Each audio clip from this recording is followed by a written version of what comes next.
Yan. Pambenta na po. Location. Talig, Balayan, Batangas. Ayan. Mga hindi pa nakain yan. Gutom na. Oh. Ayan.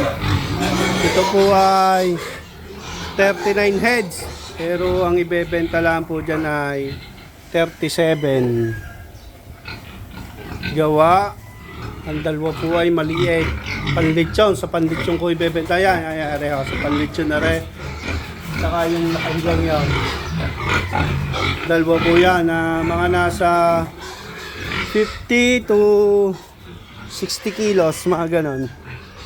Yan, kaya po 37 heads tayo bebenta. Tapos ari po ang isa. Yan po yung inaway. May bangas na konti. Kaya ay winalay. Solo-solo tuloy siya. Tapos ari po yung 5. Yan. PM lang po kayo sa akin kung magkano ang kuha nyo.